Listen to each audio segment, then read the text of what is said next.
Hello, I'm Dana Brooks of Fasig Brooks, and welcome back to another episode of the EmPower Hour, brought to you by the EmPower Plant by Fasig Brooks. I am joined as usual today by my law partners and our marketing director. I will introduce them and get their feedback on our topics in just a minute. But let's start, as we always do this week, with Rose Caswick, our law partner in charge of our cocktail mocktail for today. What do we have here, Rose? I think it's spooky, because it's just a couple of days from Halloween. It's a couple days from Halloween, so I departed from our book and came up with or looked up this recipe inspired by the horror film Rosemary's Baby.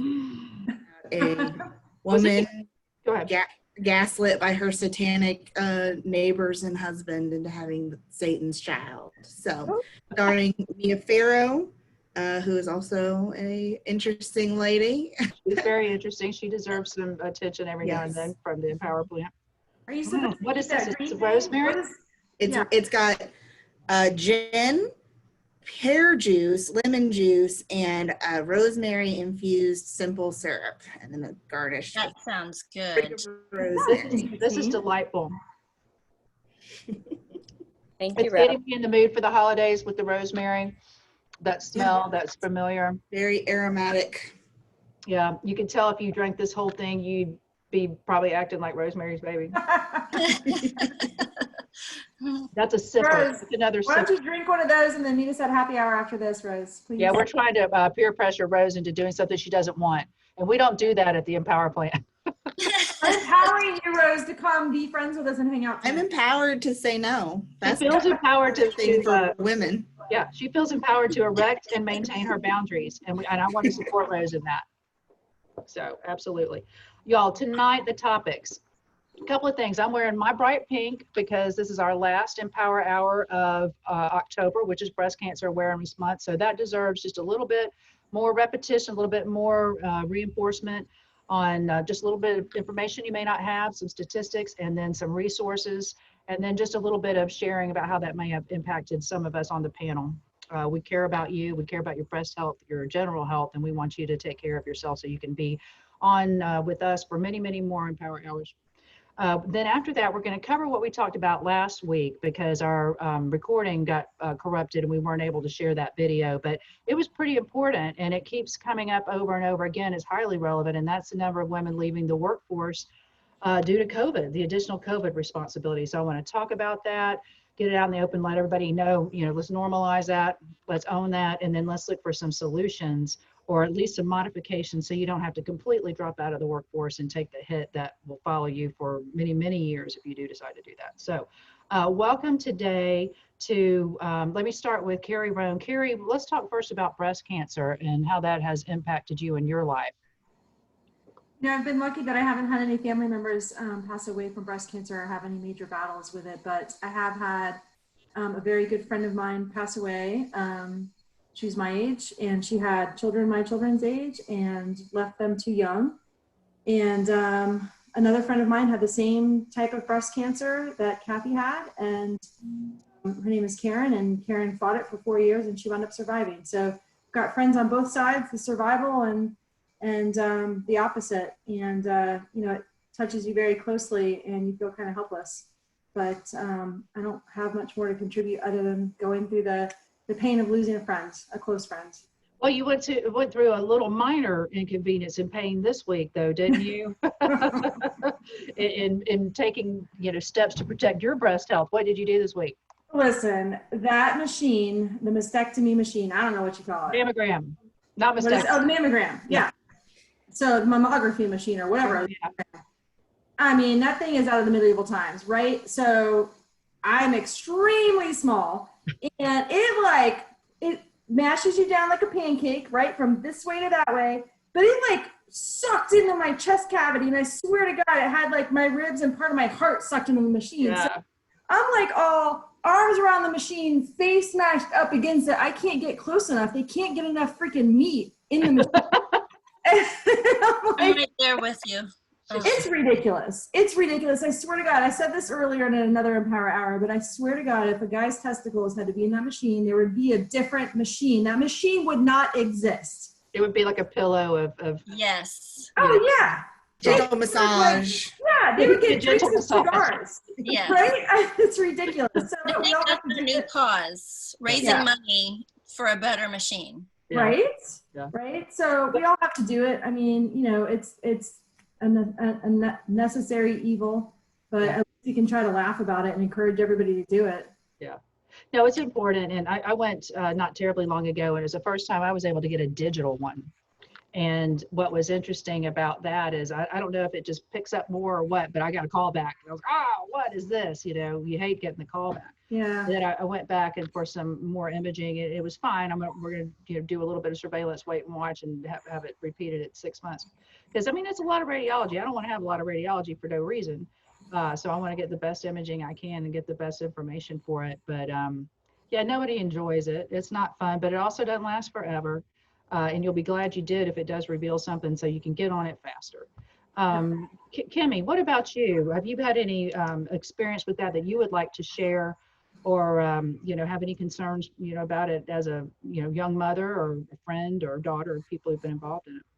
Sure. So my family has a familial history of breast cancer. My maternal grandmothers kind of up the line have all gotten it later in life, though. You know, maybe when they were, I think my grandmom was in her early 70s, and same with her mom. But they all have been able to beat it. I guess when you're older and you get it, sometimes it's a slower acting form. At least that's what grandma told me. Mhm. So it's just something in my life that I'm very aware of. I know that as I get older, my risk gets higher. And so it's just something that I'm going to plan to look out for. Yeah. What about you, Lori?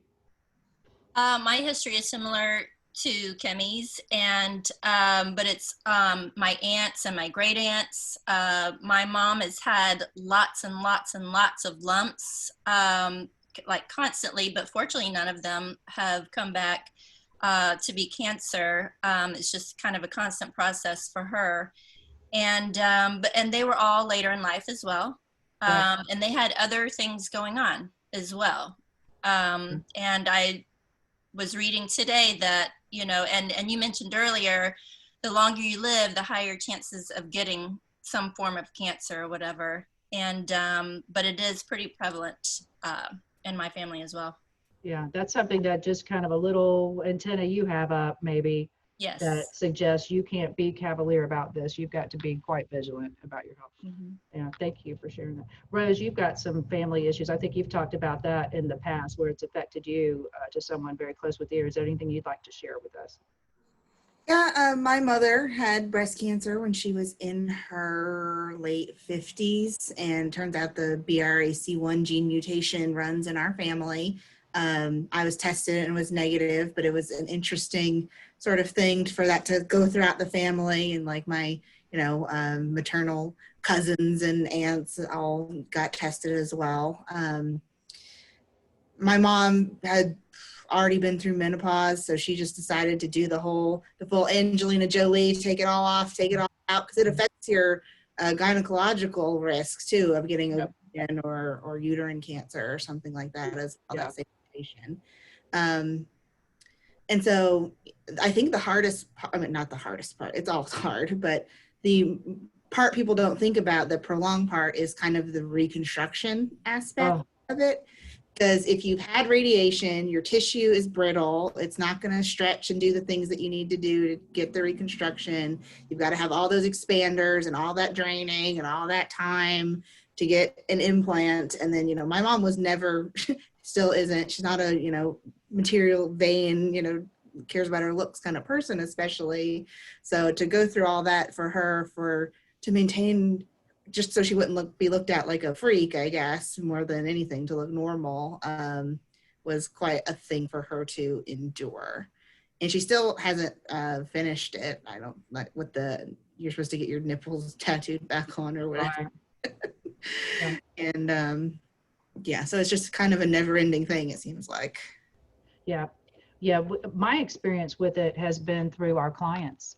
I don't have any personal experience with it in my family or anything, but this is what's the takeaway for me is we have a client right now who is experiencing it, and she just asked me if I would go to her doctor's appointments with her. She would just feel more comfortable. And I said, sure. And I went to her surgical, medical, and radiation oncology visits with her. And the last time I was really, really immersed in breast cancer and the standard of care for it was probably about 8-10 years before that. And it's changed. It's just like you were talking about, Rose. They used to do the reconstruction right after the mastectomy, and then they would do some radiation, and then they might do some chemo.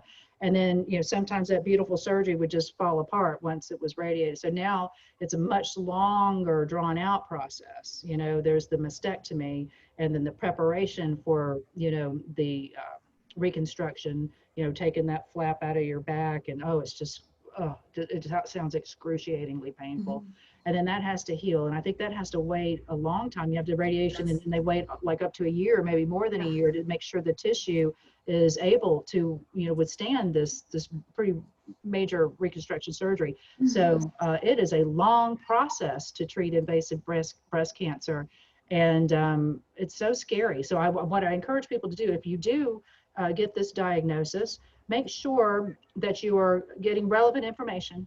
Don't necessarily rely on what your aunt had happened to her, 20 years ago, or what your sister went through 15 years ago. Make sure you're getting up-to-date information and that you understand it.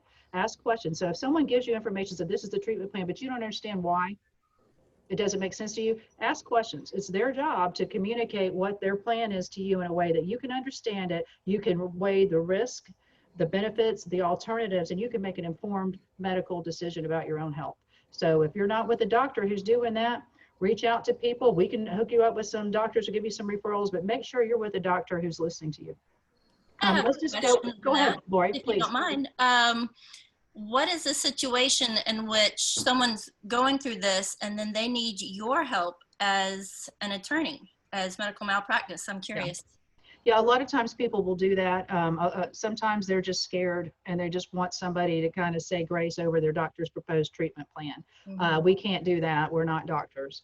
If we hear enough that makes us think that there may be some sort of below standard of care practice, meaning medical malpractice, and that it matters, that it's really contributing to the person having a worse outcome, we might take a case and get it reviewed. You can't sue a doctor in Florida without another similarly qualified, trained, experienced doctor willing to hold their hand up and say out loud under oath that that doctor committed malpractice. So lawyers don't just go suing doctors. That you're not even allowed to if you wanted to, and no one wants to just haphazardly sue a doctor. That's ridiculous. We only can bring claims against doctors when other very qualified doctors say that that's prudent and that it mattered this time. So that's how those sorts of things happen. And I hate them. I hate practicing. I hate doing medical malpractice cases, because if you're coming to me and we take the case, boy, something bad has happened. It has really gone south, and you've got really pretty catastrophic damages to make it worth pursuing all the legal and financial risk of medical malpractice litigation. Yep. So let me hit us with a couple of statistics. Lori Finn, our medical director, or our marketing director, medical director now. Another hat for Lori. I love it. She gave us some statistics about, it used to be 20 years ago, I heard 1 in 10 women would get breast cancer. Didn't y'all? Mm-hmm. It's 1 in 8 now, invasive breast cancer. Let's see. It's in men. We know that. Don't think because you're a man this can't happen to you. It can happen to you. Let's see. For women in the United States, breast cancer death rates are higher than those for any other cancer besides lung cancer. Mm-hmm. It gets us. So let's don't deny it when it happens or we have any symptoms. Unfortunately, like so many things, our statistics show, this is from the CDC, the survival rates by ethnicity and race. Black women have a poorer outcome. People of color have a poorer outcome. And we see that across the board when it comes to medical care and medical outcomes. A lot of times there's lack of access to preventive care, lack of access to nutrition and knowledge about it, and nutritious foods that will help, promote a healthier lifestyle that would lower the risk for certain types of cancer. So, once again, it's like the minorities and the people of color and the people who have less political power, they have the poorer health outcomes. So we need to address that, I think, by promoting awareness, letting people know that mammograms are available to you. Don't shy away from it. We have resources here in town. We have CarePoint. There's a lot of things. You can contact us. You can contact 211 Big Ben for resources all the time and find out where to go get these health screenings. Does anybody else have anything they want to share on breast cancer before we switch to our second topic, which is how COVID is affecting women in the marketplace? Everybody, No. everybody good? Yeah, we had a really robust conversation on this last week because it affects so many of us.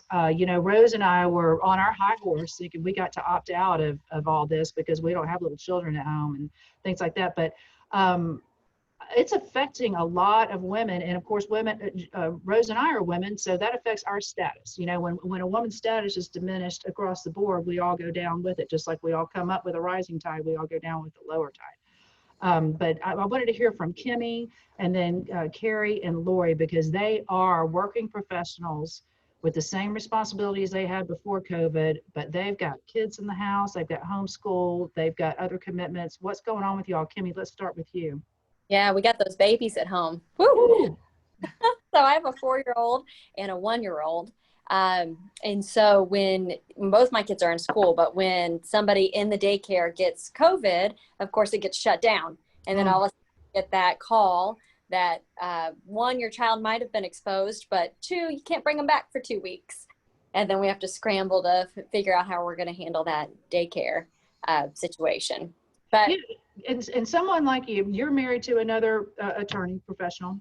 mm-hmm. So y'all don't have a whole lot of flex in your schedule. If something's on the books, it needs to happen because there's probably about 4 other people, professional people, whose calendars were coordinated to make that event happen. So you can't just opt out of something.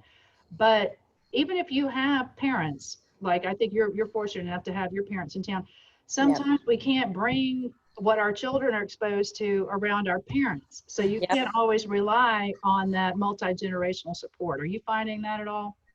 So in the beginning when COVID hit, yes, because I would not let my kids around my parents. I was terrified, but eventually my parents said, look, you know, we're not going to wait a year to see your children. Yeah. We'd rather see it. We're not missing out on this. So that hasn't affected me as much now, but I really have to sit down and think about, okay, what are my resources? I have to properly evaluate my time and say, all right, I've got to get these things done. What else can I do to cover, you know, my kids during the day? And I kind of had to put that hat on because at first I said, oh, woe is me. This is terrible. And then I said, you know what? I bet I know some people who'd be willing to come watch my children for me. So let me make those lists and let me just be prepared for it. And so we're doing all right, but man, it takes some planning and some agility. I love that. I want to mention 2 things about this. Number one is that's part of what I want to offer as resources. Before women just decide, and you know what we do, you know why we're doing this, because we know we could do it better and faster than anybody else. So we always take it on. We think, I don't have the time to train up somebody else, watch them, monitor them, mentor them, reform them, rebuild, whatever it is to get someone to be able to do that. I'll just do it myself. And then the next thing you do, you're like, I have too many responsibilities. It's better that I just work at home. It's fine. But when you do that, when you take yourself out of the workforce, you are not keeping the contacts, the networking, the relationships, all those things that keep you in the competitive arena that men typically are able to stay in without all those other things draining them, all those other commitments draining them. And that's why they keep advancing. And it's so hard for us to catch up and stay caught up. So I don't want to see women take a giant step backward right now, unless and until, please, you consider all your resources. Like Kimmy said, maybe my parents aren't the ones, but maybe I've got a pool of women in this neighborhood. And one of them's already a stay-at-home mom. Maybe she can do some stuff and make some income, and maybe we could barter some things. Or maybe, you know what I mean? You just find something. Like if you've got more time to offer than money, fine. If you got more money than time, go find some way to get a network of people that makes sense. And you kind of just trade things out and use it almost like an Angie's List or something. You know, just make a consortium, go online, find it, just be innovative. Don't just walk away from it. But the other thing about Kimmy I wanted to bring up is when we were in quarantine, we were having daily partner meetings. And I think they were doing it just mainly so I wouldn't jump off the balcony because I was isolating by myself. I think they did it just to touch in with me every day so I know there were other humans in the world. But Kimmy developed this program where she got up at 6 in the morning and she worked until a certain time, and then she and her husband switched it off, and then she wouldn't work on certain days. And she just said, listen, I'm going to think outside the box. There's only so many things I need to be available to people for 8 to 5. Some things I need to be left alone to think about anyway without interruption. So I'm just going to maybe modify my sleep schedule a little bit, maybe, take a nap during this time, but I'm going to work within the parameters of what's given me, instead of just, woe is me, I have to take it all on myself. So what do we do when that happens? We put ourselves last. But Carrie, what's going on with you in this, and what are your thoughts on it? Well, so I have 2 boys, and it's funny. I was just thinking that all of us on this call have boys, except for you, Dana. Lori has boys, Kimmy has boys, and I have boys. But I have a 13-year-old and a 15-year-old. They're both at home. I've got my parents in their 80s who are right around the corner from us. So I'm at home too. And, I'm not a complainer. I'm not negative. I'm a very positive person. But it is freaking hard when I'm listening to my 15-year-old have a Spanish lesson, which I have to listen to next to me in my home office while I'm preparing for a deposition, and then my 13-year-old is on a Zoom call for his math class. And you have to keep up with your kids, and you have to kind of manage their time. But I think the silver lining in all of that is you're teaching them time management through all of this. Yeah. And I'm very, very candid with my kids. And I said this last week, but I was talking to my 15-year-old Gabriel the other day, and I was like, listen, if I'm taking all this time to manage you, I'm taking away from my career and my career goals. Is that fair? No. And no, it's not fair. So it's kind of teaching our kids a little bit early on what they empathy. do. They have to manage themselves because they can't impose on me. Even though I'm at home, they can't impose on me. Yeah. So I think it's all about communicating with your family what you need. And I think also it's about communicating with your employers what you need. I think we're finding out that people are incredibly resilient and they're able to be productive at home. So I think employers need to know, what do I need to do to keep women on board? And I think women need to communicate to their employers, here's what I need you to do to keep me on. What I mean? Women are valuable. We come with a different perspective and a different set of talents and a different set of solutions. And our voices need to be heard in the workplace. So employers need to know what women need to stay in that workplace. Yeah. I love that, because I was not one, we're all business owners, okay? I was not real open to people working at home. And only because, having been a business owner for all these years, I remember the bad, experiences with people working at home. And there will be people who can't do it or abuse that privilege. But I find that not under COVID. Yeah. No, I got to, people know what here's the thing, us as managers, it's our job to manage a team, whether it's right under our nose or remotely. That is our job, to manage, motivate, train, educate, whatever we have to do to have a successful team. Communicate to them what the expected outcome is. Communicate to them, everything they need to know. Do you have the resources? Do you know what you need? I need it by this time, check, that sort of thing. So it's, I'm finding people have risen to a higher level. So. What do y'all think about that? What do I think this is the time for women to shine, because women are like, what else do you got? Give it to me, because I can take it, I can accomplish it, I can succeed. And I'm seeing women all around me, including my own, law partners and other people in our business, who are succeeding more than ever before because of COVID. And I think it's amazing. It shows how resilient and strong we are. And it's really the silver lining. Well, when you look at women and men, the major distinction between us is that we're not used to getting our way. We're not used to the privilege. We're used to having to deal with whatever we have, live off scraps if you have to, or just deal with all of the conditions that you can't control. I always say that women, they never just stop with plan A. They have plan B, C, D, E, and F, because they know A is probably not going to work. You've got to be ready, and you can't start when A fails coming up with B, C, and D. So I think it's just, women are so much more agile, and just because they've had to be. And then COVID is just like, okay, one more thing. All right, bring it. COVID. I'm not going to be blindfolded tomorrow and have to hop around on one leg. I can do it. I don't want to do it, but I can do it. That's just kind of how women come at it. And I do like what Carrie said about when your kids are sitting around watching you do it. Now, most of the time, your kids don't see you do it. It just happens. Things just get taken care of. The lights stay on. They get picked up from school, Mhm. they get a meal on their plate. Things just happen. And they've never had to really give any thought to how did that come to be? How did that actually happen? And so now I think it's great, especially those of you raising boys. These boys are seeing their moms. They're like, what in the world? This broad is doing everything. Are you kidding me? I'm surprised they're not looking at their dads like, you need to help somebody. You need to get up. So I don't know. Lori, what are your thoughts? You're raising boys and you've got kids at Yeah. home and COVID in and single parenting. You got the whole thing going on. Yep, yep. I am a single parent and 3 boys, 15, 14, and 11. And when this all happened, I think we just kind of had to all pivot together. And first of all, I appreciate working for a place that said, all right, this is the way it is now.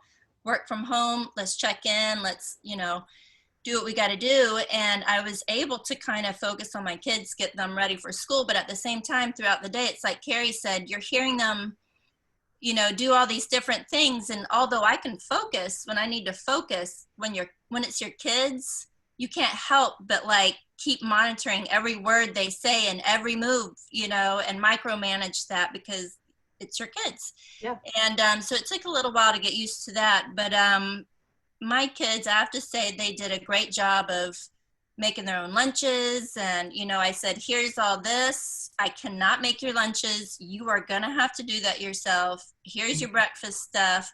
I'm in here if you need me. Knock on the door. I'll check in on you every once in a while, and then we'll go through all your stuff online. But you've got to handle this stuff. Yeah. And so, yeah, it It's was a good interesting. learning opportunity. Yeah. Yeah. Yeah, and I loved the silver lining of actually being with them a little bit more because Yeah. I used to be a stay-at-home mom. I was for 9 years, and I loved it. Boys are so much fun, and and now my 15 and 14-year-old don't want to hug me, don't want to look at me, don't want to talk to me. I know. They go to the rooms, and now they have to be around me all the time. So that Love was it. They're trapped. I enjoyed that part. They're trapped. Yeah. I love it. One of the reasons we wanted to have this conversation was because there's statistics coming out. We're seeing it all over the place. I don't even have to tell you, just Google it. You'll find many, many sources saying 25% of working women are leaving the workforce. Crazy. That doesn't bode well for women in the workforce generally in the future.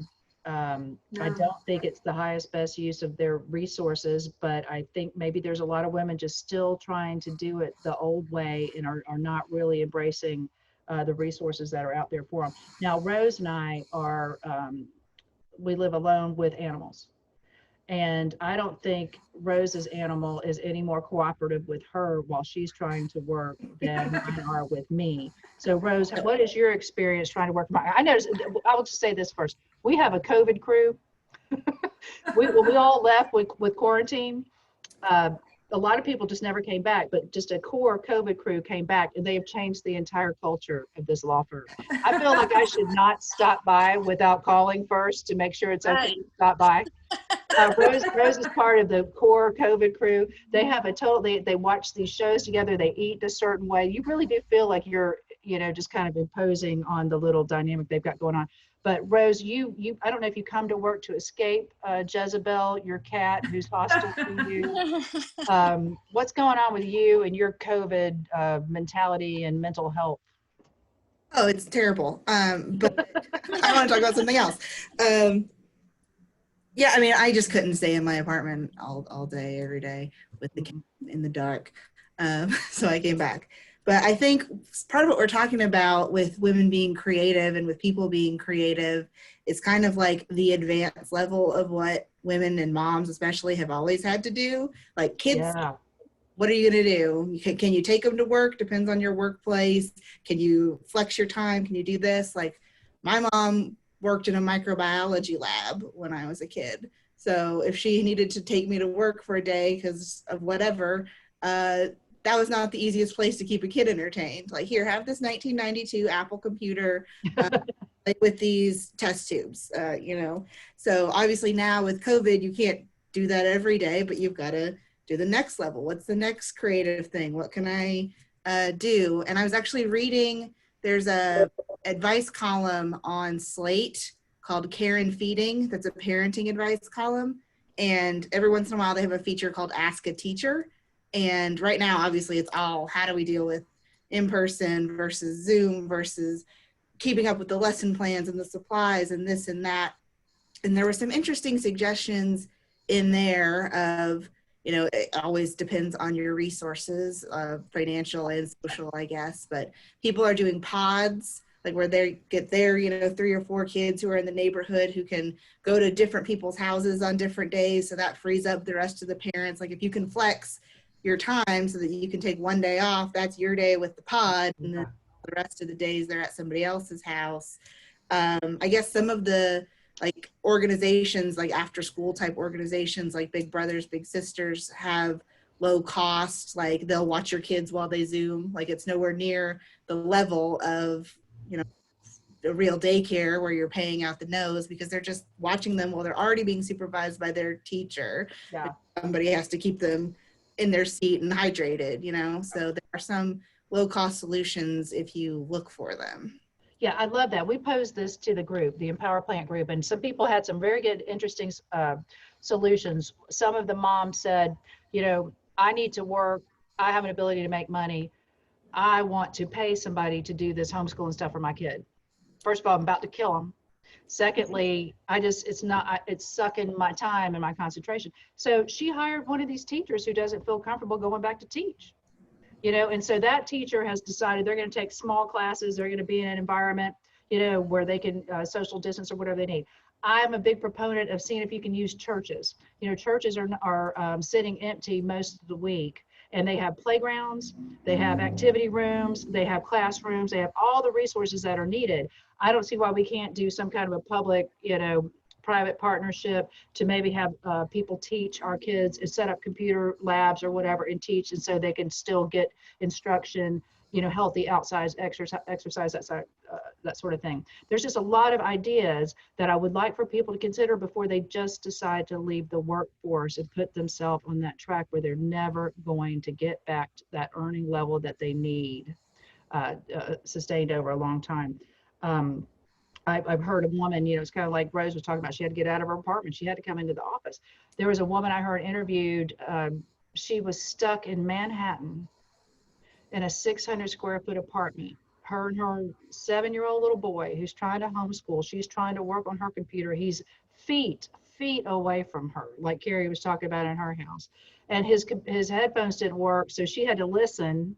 He couldn't put them on. She had to listen to him being instructed in 2nd grade or 1st grade, whatever 7-year-olds do, while she's trying to work. I mean, can you even imagine? And she doesn't have a break from them. They can't just get up, go for a walk all the time, or just, it's just, when you think about the actual reality that some people are living with right now, I'm surprised that our collective mental health is as good as it is. But before you give up on your career, before you go crazy and go mad, I bet you there's some resources out there. Just get some support, dial up, maybe get some coaching. There's online coaching, there's online counseling, there's online just motivational people who can help you get your head where you need to be to then have the energy to avail yourself of the resources available.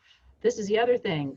We had a show on sex trafficking, human trafficking a couple of weeks ago. City Commissioner Diane Williams-Cox was on, and she brought Michaela Denny from the Voices group here in the Tallahassee-Leon area. She sent us a wonderful thank you today with some of these great masks. But this is what I love about these masks, though. I was reading this tag about who made them. And this was a woman. It says, growing up, one of my best friend's mothers was the most special and unique gift giver. I always admired that about her. And as an adult, it's inspired me to do the same. Once I purchased a die cutting machine, I totally caught the bug. After many words of encouragement from my family and especially my 8-year-old daughter, I agreed to start making personalized gifts for others. My sweet girl told me it would be the perfect side hustle.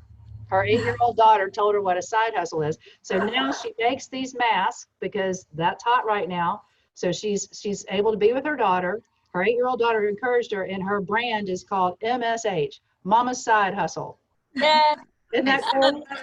Love that. Do you love that? So I told Lori, our marketing director, I said, I don't know who we're getting our masks from now, but the next batch we're going to get from this woman, and this woman-owned business encouraged by her daughter, the side hustle. So don't give up on yourself. Look at resources, look at side hustles, and look for the people who are out there who want you to succeed. There are so many of us. Just count on us. So I want to encourage everybody to like us on Facebook, Fasig Brooks. You could like us, the EmPower Plant, brought to you by Fasig Brooks, and of course the Power Hour is part of that. And I've been promising this, and we are very close. Lori and I are very close. On the EmPower Plant, we're going to have a list of resources, a place you can go to find who makes masks. How do I support women and women-owned businesses?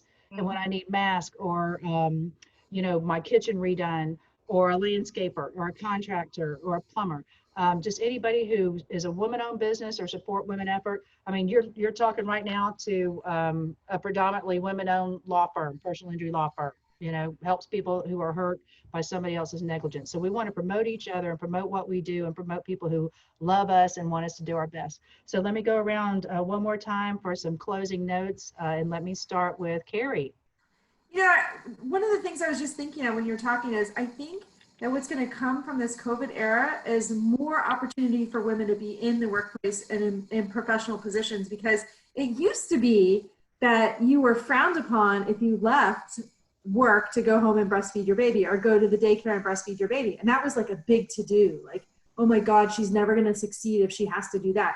And now I think what's going to come of this, if everybody can just hang in there, what's going to come of this is that we will find that a lot more women can be in professional positions and can go up the ladder by working virtually and by working flex hours, because now this is the new norm and now this is acceptable. And I'm like you, Dana, I was very, very worried with everybody working at home, myself included, but I think we've all proven it to ourselves that we can do it, and we can do it successfully.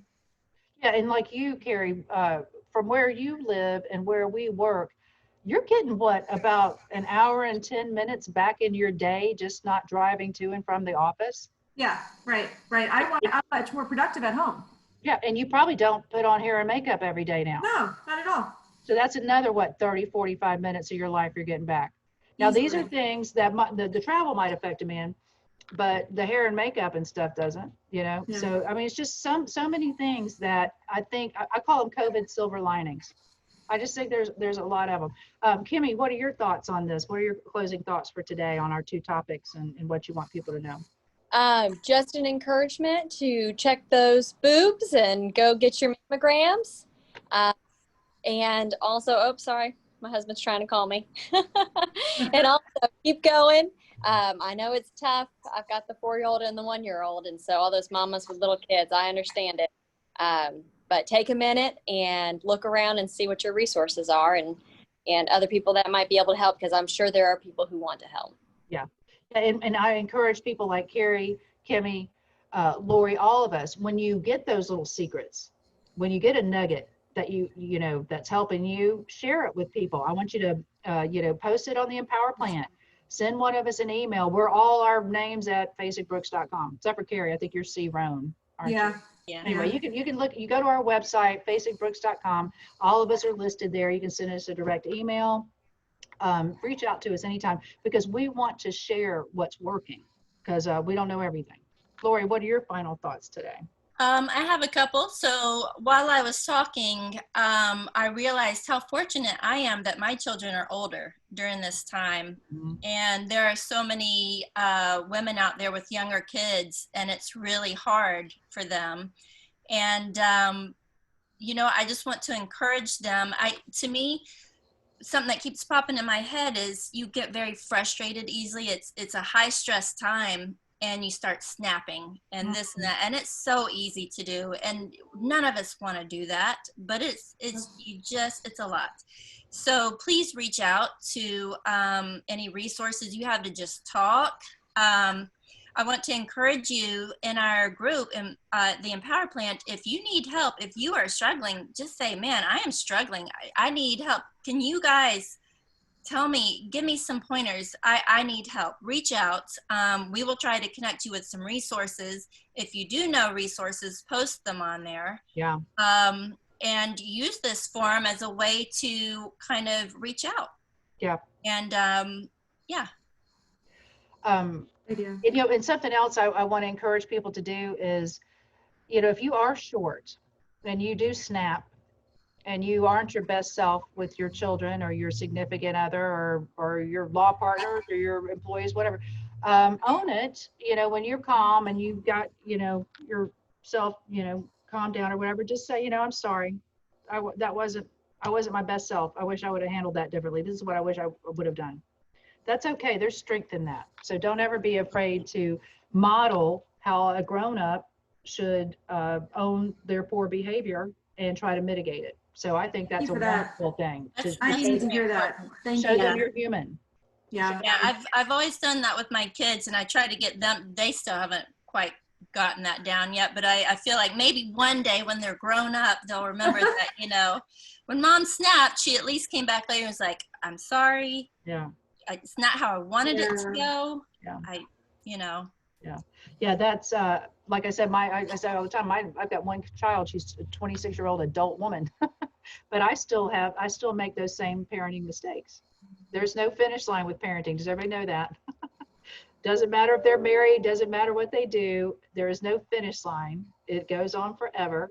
And so you're never not learning how to do it better. Right. So, Rose, what are your final thoughts today on our topics and what you want to leave us with for the week? Yeah, I was just thinking about those COVID silver linings and doing things differently, creatively, and how if you are working from home, you may be able to work that to your advantage to incorporate more self-care into your life. You know, if you need to get outside, go sit on your porch, on your patio and work, go for a walk. I saw somebody online saying that they're a writer and, you know, they sort of hit a block. They've been thinking all day, and it helps them to be able to take a shower in the middle of the afternoon to like brain refresh. Take your shower in the afternoon instead of in the morning at night or whatever. If that helps you get through the day. And so I think you can do those little things, and hopefully you can stick it out, because it's, you know, it's important to keep women in the workplace. Like we said, it's important for us and for future generations to, you know, less mentors, less, you know, visibility is not going to help anybody. We're paving the way right now, and we can't, you know, cut the road short in so many avenues. So yeah, no, this isn't the time to backpedal. This is the time to plow through. You're just going to have to rethink it. I like what you just said about taking a shower in the middle of the day. It took me a long time to let go of this construct of Monday through Friday is certain behavior, Saturday and Sunday is certain behavior, evenings are certain. That doesn't serve me right now. That very rigid construct isn't doing anything to help with my anxiety. So I look at it now like, when are you most effective? And I put blocks of time dedicated to certain things, but I don't pay a whole lot of attention now to, other than external things that I have to do. You know, every other Tuesday I have to do something, that sort of thing. But there's not a whole lot of that you don't really have control over. And I've always been someone who peaks at about 4 p.m. I'm not an early morning person. And so I just kind of reschedule things. And so what if I do it on Saturday at 4 p.m. if that's where I'm hitting my stride? I just kind of had to let go of a lot of very rigid constructs that are just really nothing more than habit and convention and tradition. I And love that. my position on tradition is, if the only reason for continuing to do it is because we've always done it that way, that's not good enough for me. I need a relevant modern reason for maintaining a tradition. It needs to work for me right now today, or I'm just not going to heed that.